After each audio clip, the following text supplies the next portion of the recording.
Good morning, dear students. Today we will start with the first chapter of history, that is when, where, and how. It is an introductory chapter where we will learn about history. What is history? The word history originates from the Greek word historia, meaning inquiry, knowledge acquired by investigation. History is a study of our past.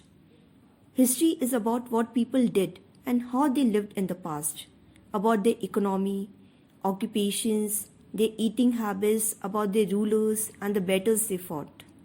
History is itself a collection of thousands of stories about the past, told by many different people. History also studies how past events have affected the lives of the people, as well as our attempts to understand them. Why we need to learn history? What is the importance of learning history? Children, we learn history for many reasons. We can say in simple terms that who don't study the past are condemned to repeat it. That means why Britishers invaded India. Invaded means they enter a country or a region to occupy it. If we are not aware of that, we might do the similar mistake, and that could be a similar advent of some another country into our territory. So this is the kind of idea why we need to know the past so that we are aware of it and we don't repeat the similar mistakes in the future. History provides us with a sense of identity. By understanding where we have come from, we can better understand who we are. History also provides us a sense of context for our lives and our existence. It helps us understand the way things are and how we might approach the future. History teaches us what it means to be human, highlighting the great achievements and disastrous errors of the human race. History also teaches us to example, offering hints about how we can better organize and manage our societies for the future. History also helps us to know better about our past and to improve our present and future. To make it easier to study, history is divided into two periods, prehistory and history.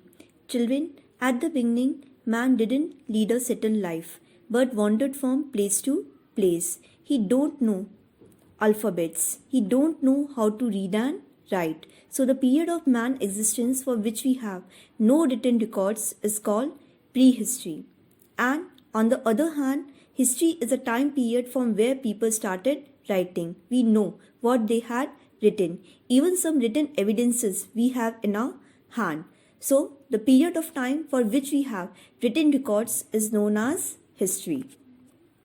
Children, do you know how historians arrange the events in history? They do it in chronological order. Events that happen first are followed by events that happen later. Usually historians count the years forwards or backwards from the year in which Jesus Christ is believed to have been born. So the years before the birth of Jesus Christ is known as before Christ, and it is denoted as BC in short. The period after that is known as AD, Anno Domini, in the year of our Lord in Latin. As you can see in the timeline that in BC we count the years backward and in AD we count the years forward. Nowadays, most historians prefer to use the terms BCE and CE in place of BC and AD. BCE stands for before the Common Era and CE stands for Common Era. If the exact date is not known, then the word circa is used with the date. In short, circa is denoted as CA or C. Some other terms are decade, century and millennium.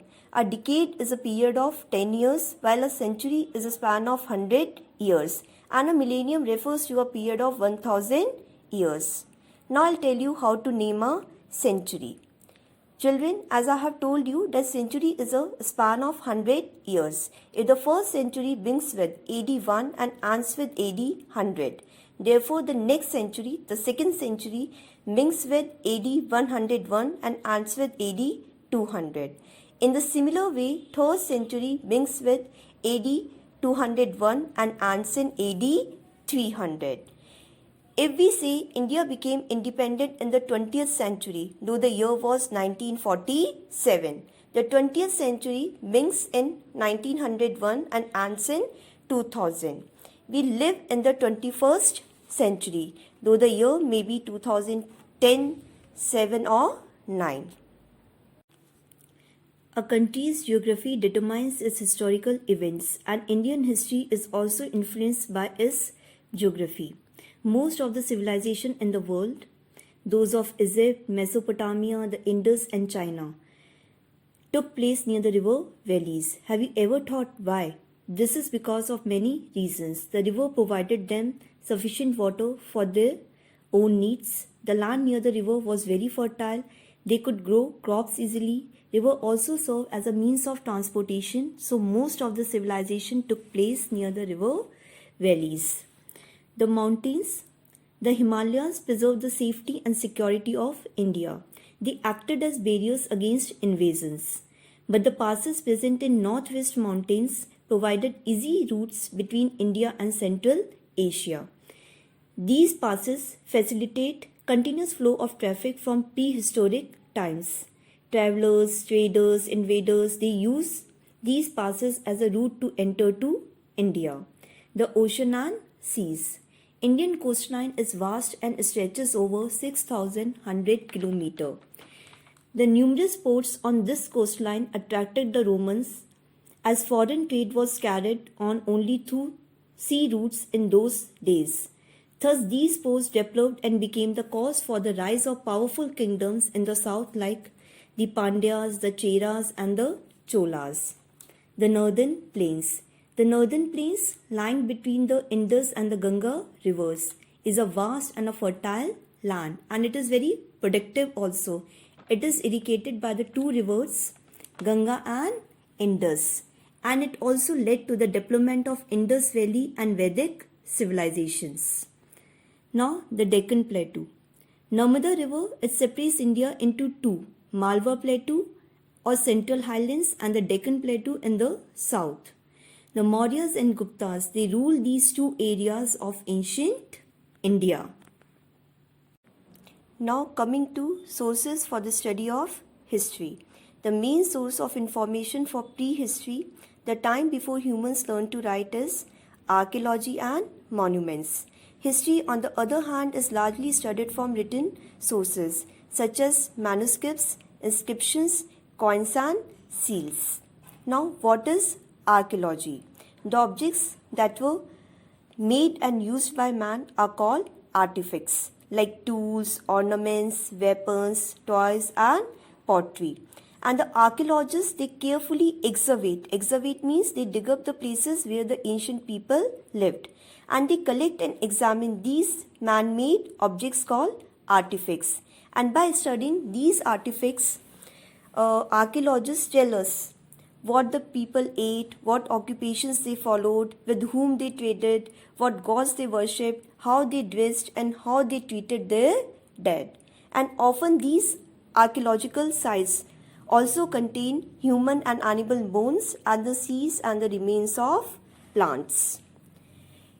Children, even temples, palaces and forts and other structures built for some special purposes are called monuments. They give us information about occasions on which they were built and artistic skills of that time.